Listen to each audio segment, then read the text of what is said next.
So in theory, you can have a building, like the side of a building, and this looks already crazy. I don't even know if this is the right way, the most optimal way to do it. Somebody smarter than me will figure this out and take all the credit.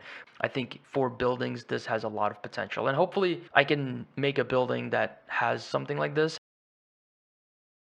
I think we did it. I went to BlendCon last year, and the developer of the Ray Portal node, he actually came up to me and said, "Hey, I saw your video. I can help you out." That was just amazing. I mean, that, among other things, was one of the biggest reasons I was like, I got to come back to this conference. It's like insane that I can meet people like this here. So I kind of told him what I wanted to do. I don't know shader nodes that well. I don't know geometry nodes, if at all, but he was able to get what I was trying to get, and he helped out massively. So let me show you where we are after that initial video. These interiors are all basically, this is just a flat plane. You can see there's no actual interiors in there. What we have is we have just a basic four-sided building facade type thing. And when I rotate the environment, you can see that the lighting inside actually changes. And this is the part that makes me so excited. Look at that. Like, that's insane. And the best part is everything is tied to this empty so that I can move the whole building. All right, so if I turn on the background, you can kind of see it a little bit better. The sun is over there. So as I rotate the building, you can see like, oh, it's still a little glitchy. Definitely a work in progress. So I apologize. So if this side is in shadow, then it doesn't get the light. But if I rotate it, you can see that now that part is getting the lighting, which is, that to me is insane. And so on each of these levels, it's just basic modeling. And then I have some windows here. If I go into the shader for the glass and bring down the transparency, yeah, you can kind of see now we can have glass, or and curtains, blinds, whatever you want to kind of limit how much you can see inside the room. Like, one of the things about looking at buildings in the city, like when you're driving, you can look up at the building and you can see the ceiling lights inside. So in this case, like if I turn off the environment light, and if this was like a building, you can see, let's see, yeah, like this one has lights inside. So if you can kind of get that effect. I think that the way that they described it in Spiderman is that they have all these buildings, and then they have like 20 or so physical rooms that they've modeled all the interiors of, and there's animations that loop, like characters walking around, turning off the TV, all these kinds of things, walking in and out of the room.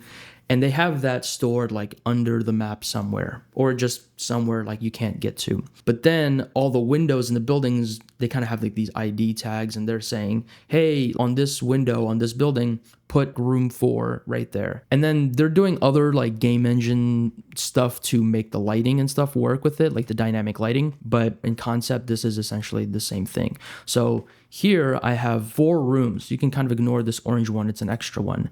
But each side here represents this side of the building. So this is like side 1, this over here is side 2, 3, and 4. And you can kind of see that the rooms are just stacked in order to all receive the same amount of lighting, so that they're not like casting shadows on each other. So these 4 rooms up here are the real physical rooms that are receiving the sunlight, and all of these are just being referenced, and they're just like, fake versions of them. As long as these rooms are always in the same position as the building, like we move this around or we rotate it, you can see that when the lighting in here changes, it changes the building. So that's kind of it. It's a trick. It's really simple. But if I was to make this into like a full-blown asset, which is what I want to do, it would just, each side would have 1 or 2 open windows where you can see inside the interior, just to kind of make it realistic. Right now, everything is open just for the sake of the demo.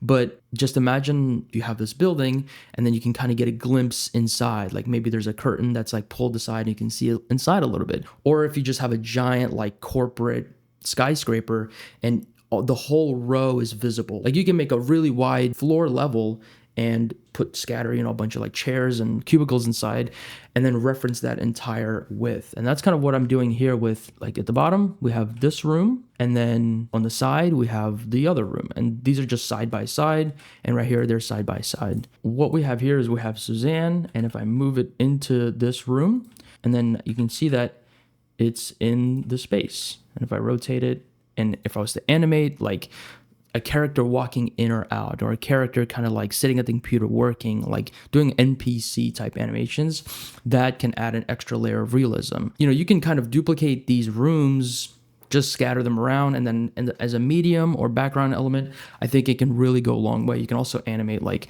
the TV flickering or lights kind of going on and off. I really think there's just a lot of really cool potential here, and I'm hoping to keep exploring it and doing what I can, which is I can model a building, or I can model these interiors and just make a bunch of them, and then use the Ray Portal node technology in the background and work with Dave to kind of like help fine tune it and help me understand it. So far, the Ray Portal node is already like way easier compared to like the original tutorials that came out when 4.2 came out. There's not a lot of tutorials out there for it right now on YouTube, but I'm hoping that I can at least contribute something to that space. It's really, really exciting stuff. I basically got the bones and the meat of the idea that I was trying to achieve. I'm going to keep working on this. If you want to track my progress with this, or if you want to get assets when I make them, yeah, just make sure to subscribe and get the notifications and everything like that. If you want to follow like behind the scenes stuff, you can do that on Patreon, or you can follow me on Instagram. That's like two other great places where you can support me, and you can just kind of see stuff as I'm making it. Yeah, so thanks for watching, and I'll see you in the next one. Peace.